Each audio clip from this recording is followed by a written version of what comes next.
Yo, what's good? Dezrocksteady at King of the Pit TV. That's KOTP TV.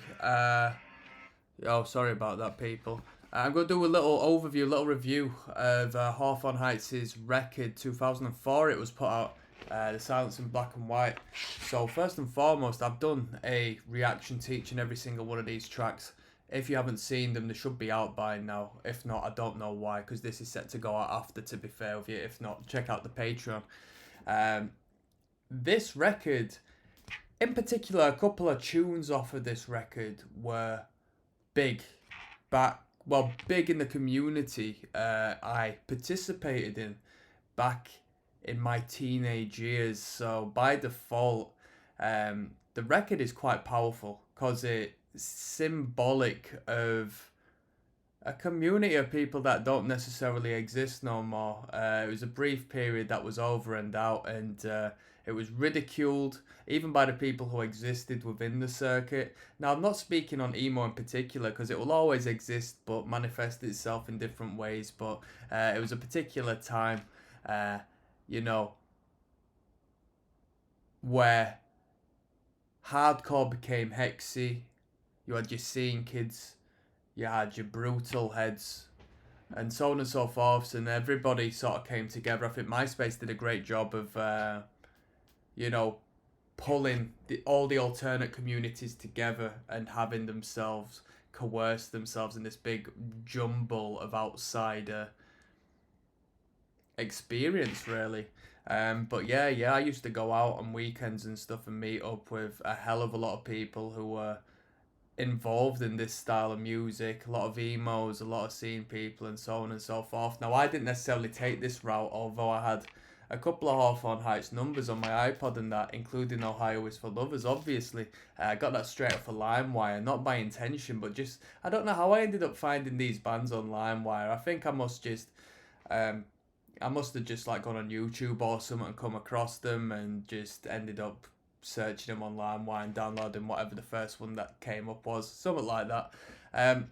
But yeah, I'm not too familiar with the record, not too familiar with the band, other than a couple of one-liners off of a couple of songs of theirs, and it was good. They're not a bad band at all. A lot of great twinkly guitar sections. It's definitely the epitome of what once was, and I think it's absolutely fantastic. Couple of great choruses in there, emphasized by fantastic chord progressions, utilized by the songwriter, whom maybe the guitarist. And when I say songwriter, I mean whomever is writing the chord patterns and the melodic patterns of them guitar lines.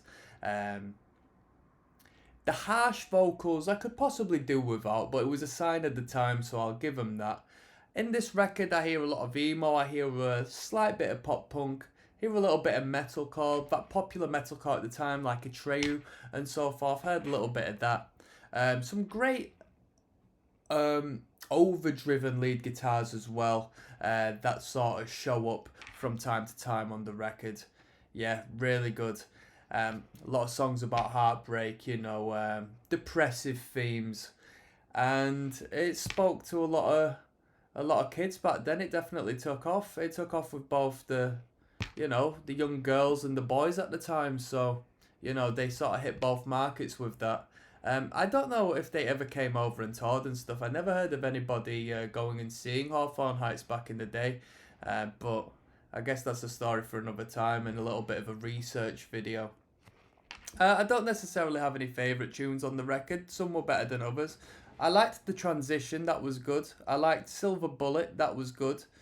Ohio is for Lovers is, self-explanatory. I like the last track as well, the chorus on the last track, speeding up the octaves. And that's about it. I mean, I don't need to go really in depth. As far as a regressive sense and hearing sounds that I don't really hear in music no more, this was quite a powerful record to me, man, because it took me back. It took me back again, and I thought that was absolutely fantastic. This was a band that was at the forefront, not in a popular sense. Like, to this day, you ask someone if they're aware of Hawthorne Heights, and, they'll probably like a third of them, but I never listened to them, never checked them out properly.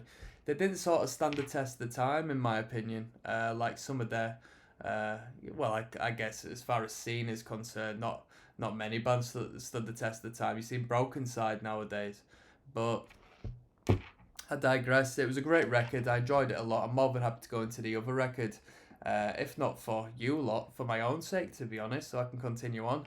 As far as ratings concerned, some of the sections were a bit, not very well thought out as far as instrumentation. Seemed a bit just sort of put a riff together and go with it, like quite boring at times.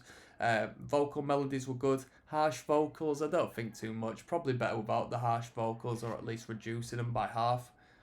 I'll give the record a 7 out of 10. To be fair, just for how symbolic it is and where it stands and how it personally made me feel. If I was just to come across this and I didn't like the sound and this record was put out in 2020 or something, I'd probably give it a lower rating. But just due to the nature of what the band was and how it made me feel during that listen through, I'm going to give it a 7 out of 10. Alright, without further ado, I'm signing out, people. One love.